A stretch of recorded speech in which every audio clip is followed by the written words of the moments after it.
Price எல்லாம் கர்த்தருடைய பரிசுத்த நாமத்துக்கு மகிமை உண்டாவதாக. அருளிச்செடியின் ஆசீர்வாதங்கள் என்ற தலைப்பில் இந்த நாளில் கர்த்தருடைய வார்த்தையை நாம் கேட்போம். சங்கீதம் 20ஆம் சங்கீதம் 2வது வசனம்.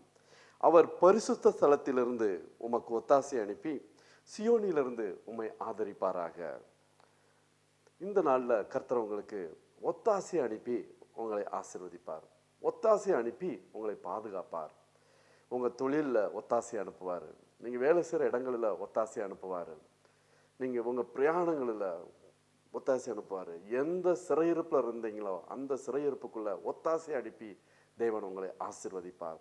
எந்த எதிர்பார்ப்பில் எந்த ஒரு விடுதலைக்காக காத்திருந்தாலும் அந்த இடத்துல ஒத்தாசை அனுப்பி தேவன் உங்களை பாதுகாப்பார், ஆசீர்வதிப்பார். இந்த நாளில் கர்த்தர் 20ஆம் சங்கீதம் 2வது வசனம் சொன்ன வண்ணம் அவர் பரிசுத்த ஸ்தலத்திலிருந்து உங்களுக்கு ஒத்தாசை அனுப்பி சியோனிலிருந்து உங்களை ஆசீர்வதிப்பார் என்ற வார்த்தையின்படி இந்த நாளில் கர்த்தருடைய சமூகத்திலிருந்து உங்களுக்கு ஒத்தாசை அனுப்பி அவர் உங்களை பாதுகாப்பார், ஆசீர்வதிப்பார்.